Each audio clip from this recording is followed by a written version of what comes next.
Welcome to another episode of Mike's Money Picks. Today on the podcast, we're continuing our all 32 NFL team previews for the upcoming 2023 fantasy football season. And today we're continuing our stop in the AFC East with the New York Football Jets. Do people still call them that? Either way, I just did. Anyway, the Jets are one of the most interesting teams in the NFL this season. They made some key offseason acquisitions, specifically at the quarterback position, and they also are the hard knocks team this year. So there's going to be a little bit of added interest, under the microscope there in New York for the Jets this year. So there's a lot going on in New York. We're going to break it down. We're going to look at what the Jets offense did in 22 and then what you can expect from all their skilled players from a fantasy football perspective in 2023. I'm talking redraft, dynasty, and best ball leagues. And we're going to talk where the Jets rank and project heading into the season. Now, while you're here, if you're on YouTube, please subscribe and hit the like button. It really helps me out a lot. I really do appreciate it. If you're listening to the podcast on audio form, please rate and review. Again, really helps me out a lot. I really do appreciate it. We're going to be talking about best ball here on this podcast. If you want to try out best ball, I recommend doing so on Underdog. Use my promo code MConley88 to get your first deposit matched up to $100. Link is in the description for that. It is also pinned to my Twitter at Mike's Money Picks. All right, that does it for introduction. Let's go ahead and start breaking down the New York Jets. Last year, the New York Jets were not a successful offense in any meaningful metric. In 2022, the Jets offense finished 25th in yards per game and 29th in points per game. In terms of play calling, they ranked 29th in rush rate, meaning they were one of the most pass-happy teams in the league. They ranked 4th in pass rate because you can just inverse it. Now, you could kind of point that to the fact that they were trailing in a lot of games near the second half of the season. They also had the injury to Breece Hall, so they probably weren't as confident in their running back room. And so with the pass rate being so high, the only way you're not going to score a whole lot of points if that's the case is if your quarterback play is not that great. And so a lot of people pointed to former second overall draft pick Zach Wilson as kind of the fall guy for this offense as the reason why they weren't succeeding. And I got to say, when you look at the true numbers, there's some give and take to that. Like there are some stats that point to Wilson was a problem, and there are some stats to point to, well, this offense, did do some things right with Zach Wilson as quarterback as well. Either way, it made sense that in the offseason they decided to move on at the quarterback position. So last year, if you look at all the games where Zach Wilson started versus did not start, in Zach Wilson's starts, they averaged 22.1 points per game. In non-Zach Wilson starts, they averaged 16.1 points per game. However, in terms of a passing offense, Mike White did average significantly more passing yards per game than Zach Wilson. So there's a little bit of give and take there, right? But either way, the quarterback position really needed to be upgraded heading into the offseason if this team was to reach its full potential. They've got a great defense. They're good on special teams, and they just need to shore up that one position. And they have the potential to make some noise in the AFC East. Well, in the offseason, they did that. And they went out and got Aaron Rodgers. So how exactly does Aaron Rodgers project as a fantasy player for the Jets heading into 2023? Well, last season, only looking at starts. So don't look at the aggregate numbers of all these fantasy sites because they'll take games that guys played a quarter or, played like garbage time or whatever. Only look at starts. And that's what I did for this. So Joe Flacco, in his starts for the Jets last season, averaged 15.9 fantasy points per game. Mike White averaged 15.2, and Zach Wilson averaged 11.8. That's not a good stat for old Zach Wilson there. Aaron Rodgers last year in Green Bay only averaged 14.8 fantasy points per game, which was good for quarterback 21 in 2022. It was his lowest finish since he became a starter, and he regressed in pretty much every major passing category from 2021 to 2022. However, I'm still willing to bet that 2023 Aaron Rodgers is a better football player than 2022 Joe Flacco. And so I think that Aaron Rodgers could easily surpass Flacco's 15.9 fantasy points per game. If the scheme and play calling remain exactly the same, I think slightly better execution from Aaron Rodgers' standpoint will definitely allow him to fit that 16, fantasy point per game ceiling that the Jets quarterbacks had last year. I think he will surpass that, and I think he's going to be a viable option. The bottom line for the Jets quarterback position next year is that an improved offense around him compared to what he had in Green Bay and compared to what the Jets quarterbacks averaged last season gives me some optimism for Aaron Rodgers. I think he can be a fantasy starting caliber quarterback, but you also don't have to draft him as such. The quarterback position is very crowded right now. There's a lot of solid options, really down to quarterback 18. There are guys that could end up very easily finishing as a top 5 quarterback, and Aaron Rodgers is one of those guys. So Aaron Rodgers is my quarterback 15 heading into the 2023 season. All right, let's go ahead and switch on over and talk about some running backs. So last season, Breece Hall was a absolutely dynamite rookie running back for the Jets. And it's a shame that his season got cut short with the ACL injury. Breece Hall was running back 7 overall when he got injured in week 7. Now get this. Breece Hall scored double-digit fantasy points in every game that he played. It's quite impressive. No other running back did that last season. In 4 of those 7 games last year, Breece Hall was under 10 carries and under a 50% snap share. And he never eclipsed a 70% snap share in any game last season. This guy was never a full-time player, and he also never scored in single-digit fantasy points. It's quite impressive. He also never had a weekly finish worse than 23rd in those 7 games. So Breece Hall, whether he's part-time, full-time, whatever, the 2022 Breece Hall that we saw was never worse than the 23rd best running back in fantasy football on any given week. That is quite impressive. It's insanely impressive. It gives me such optimism for Breece Hall this season. Now, looking at the rest of the running back for the Jets, before Breece Hall's injury, Mecole Hardman was running back 29 overall and was a top 25 back in 3 of the 7 weeks. So the translation is this. When Breece Hall was active, 3 weeks out of 7, they had 2 top 25 running backs, and they had 2 top 30 running backs when that period ended. So basically, when Breece Hall was active, this team could support 2 running backs. But after Breece Hall went down, that kind of didn't pan out as much. After Breece Hall was injured, the Jets had 4 weeks out of the remaining 10 with 1 top 20 running back. They got 2 from Zonovan Knight, and they got 1 each from Mecole Hardman and Ty Johnson. And that's not exactly promising, but it is encouraging to me that when Breece Hall was active and they were utilizing just Hall and Carter, they were both top 30 backs. And a big reason for that is because both of them were getting used in the pass game. The Jets targeted the running back position at the 4th highest rate in the league. That option may continue with Aaron Rodgers at quarterback just because Aaron Rodgers kind of targeted his running backs a lot in the latter years at Green Bay. Whether it was he became more of a check down guy or he realized, hey, these guys are some of my better pass catchers because my receivers aren't that great. His check down rate was fairly high. So I do think that this, high rate of targeting for the running backs could continue again this year. Now, the running back room is a little bit more crowded for the Jets, though. They retain Breece Hall, who's coming off of an injury.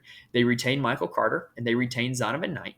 And they also added Izzy Abanikanda in the 2023 NFL Draft. He's a rookie out of Pitt that was a 3-down back at Pitt, can catch the football, was quite electric in the open field. He had a lot of long breakaway runs at Pitt. And I think he's going to be a solid NFL player, but I don't know where he's going to fit into this running back room. So the bottom line for the running back situation with the Jets when it comes to fantasy terms is we don't know if Breece Hall is 100%. We don't know if Breece Hall is going to be 100% by week 1. We don't know if he's going to be active in week 1. But if Breece Hall is 100%, I'm confident that he will be productive in any running back situation. We just read the stats. Even when he was not a full-time player, he was no worse than running back 23 in any given week. Now also, because of the uncertainty surrounding Breece Hall, it would not shock me if the Jets added another running back before the season starts. We're recording this here on August 1st. Dalvin Cook, Kareem Hunt, Leonard Fournette, and Ezekiel Elliott are all still free agents. It would not shock me if the Jets added one of them to give them depth to kind of shore up the, hey, we don't have to just bring Breece back and give him every carry type of deal. They can bring in one of these veteran guys. They can lighten the workload on Breece Hall, and I think it kind of makes sense. But again, I'm not concerned about that for Breece Hall. He showed the ability to be productive as a part-time player. What I am concerned about is if that happens to one of the other Jets running backs, their value just goes immediately down the drain. So I'm not really targeting any other Jets running backs right now, but Breece Hall is my running back 11 for 2023.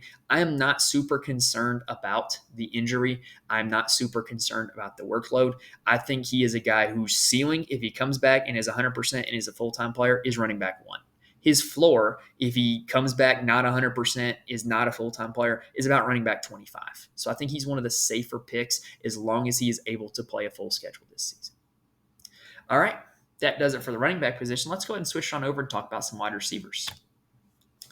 Now, this wide receiver room is pretty crowded for the Jets. Garrett Wilson is probably the wide receiver 1 of the future, however. The rookie out of Ohio State last season, he finished as wide receiver 21 overall, but wide receiver 30 in fantasy points per game. But get this, Wilson increased his production exponentially when Zach Wilson was not the starting quarterback.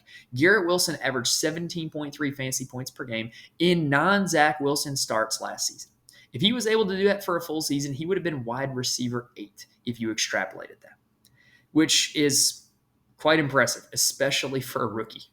Now, especially also considering Wilson didn't have a big target share. Garrett Wilson, that is. It'd be weird if Zach Wilson had a target share. Garrett Wilson's target share ranked 31st or 21st, excuse me. Garrett Wilson's target share ranked 21st in the league at 24.9%. That's not exceedingly high. But what it does tell us is that he didn't need a 30% target share to be productive. If he just gets that 24.9% again with improved quarterback play around him, quarterback play that is not Zach Wilson, I have faith that Garrett Wilson is going to be a very productive fantasy wide receiver. Corey Davis and Allen Lazard figured to be kind of the next two guys in the Jets wide receiver rotation. There's also one more I'm going to talk about. Corey Davis was in New York last season, and he totaled 2 weekly top 20 finishes. He was the only Jets receiver to record one that was not named Garrett Wilson. Elijah Moore did not. No other Jets receiver recorded a top 20 finish other than Corey Davis. So that does give you a little bit of optimism for Corey Davis, but he is going to be competing alongside Allen Lazard and Mecole Hardman for targets. The Jets got rid of Elijah Moore, but they did bring in Allen Lazard and Mecole Hardman. Allen Lazard played in Green Bay with Aaron Rodgers last season, and he finished last season as wide receiver 34 in fantasy points per game on only a very minimal 21.1% target share. So how was he able to kind of had a pretty good fantasy season with a very small target rate? Well, he was targeted an unproportional amount in the red zone. Allen Lazard had a lot of red zone and end zone targets. For whatever reason, Aaron Rodgers loved to look for him when he got near the end zone, and that definitely helped Allen Lazard give a good fantasy finish last season. Mecole Hardman spent a lot of last season injured for the Chiefs. I expect him to come in and primarily operate out of the slot. I do think there's a little bit there. He's still very athletic. He's still very fast, and now he's in a situation where he's not competing with as many guys for targets. So whoever ends up being the third receiver for the Jets, I think it's going to be Garrett Wilson operating as the wide receiver 1 and Allen Lazard as the wide receiver 2. Whether the third guy ends up being Corey Davis or Mecole Hardman, I think those two guys do have a little bit of value if they're able to obtain that role in training camp. Now, the bottom line for the wide receiver position for the Jets is that it's fairly unknown just what that Jets wide receiver depth chart will look like after Garrett Wilson. But like I said, I expect Allen Lazard to come in as the wide receiver 2 because I think his familiarity with Aaron Rodgers and Aaron Rodgers' ability to kind of find him in the red zone and in the end zone will help him have an edge over the other wide receivers. So when I sat down to rank them, Wilson was my wide receiver 11, Lazard was my wide receiver 51, Mecole Hardman was my wide receiver 77. Garrett Wilson to me is a prime dynasty target. I think that he is a great guy that you want on your roster for years to come. That Ohio State receiver room from 2 years ago with Olave, Wilson, and Jackson Smith-Njigba is just sick. And I think all three of them are going to be great NFL receivers. Allen Lazard, I view as a very solid best ball option this season. I think he's the guy that he's going to probably give 2 or 3 performances where he has like multi-touchdown games and like has 20 plus fantasy points, and then you're probably not going to hear from him for a few weeks. I just think he's going to be kind of the boom or bust guy this season with how often he gets targeted in the red zone. And like I said, I do think Hardman and Davis have a little bit of upside, but I would really like to know how they're going to slot into those roles before I draft them. All right, that does it for the wide receiver position. Let's go ahead and talk about some tight ends. So Tyler Conklin was the Jets tight end last season, and he finished 2022 as tight end 16 overall and tight end 21 in fantasy points per game. He had 5 weekly top 10 finishes and 8 weeks outside the top 20, which is not a bad distribution from a middling tight end, if I'm being honest. And Conklin was out on the field a lot. That was kind of what stood out to me the most last season looking at his stats. It's why I played him in DFS quite a few times because he was on the field a lot. He had a high snap share, and he ranked 3rd among all tight ends in routes run. The Jets' high passing volume and Conklin's high snap share kind of contributed to that. But the problem was, and the reason why he wasn't more productive, was just because he was on the field and running routes didn't necessarily mean that he was getting targeted. Conklin only ranked 15th among all tight ends in target share. So, I mean, there's a little bit of something here, right? I think that Conklin can be a good fantasy player. But the bottom line for him is that with this new look Jets offense, I'm not that enthusiastic about Tyler Conklin's fantasy potential. The last few years in Green Bay, really since Jermichael Finley, Aaron Rodgers has not really utilized the tight end a whole lot. And now, granted, is that because they didn't have a good one? Maybe. I don't know. But Aaron Rodgers just seems more than comfortable to just target Allen Lazard as his big body wide receiver as opposed to just throwing to a tight end. So I don't necessarily think that really meshes with what Conklin did well last season. Like the best traits Conklin had last season were his availability and his volume. And in a offense where they're probably going to be passing a little less because they're going to be in leads in games, and the quarterback historically doesn't target tight ends a whole lot. I just don't think there's a whole lot there. I think Conklin is worth a draft pick in best ball. I think he's worth a draft pick in deep leagues or maybe a dynasty league. But he's not really on my radar in standard redraft leagues. He's my tight end 30 for 2023. There's a lot of other guys ahead of him that I just think have a little bit more upside. I think Conklin's ceiling is probably about tight end 12 to 15. And I would rather throw a dart at a Matthew Mayer or a Sam Laporta, who I think genuinely have top 10, top 5 ceilings for tight ends this season.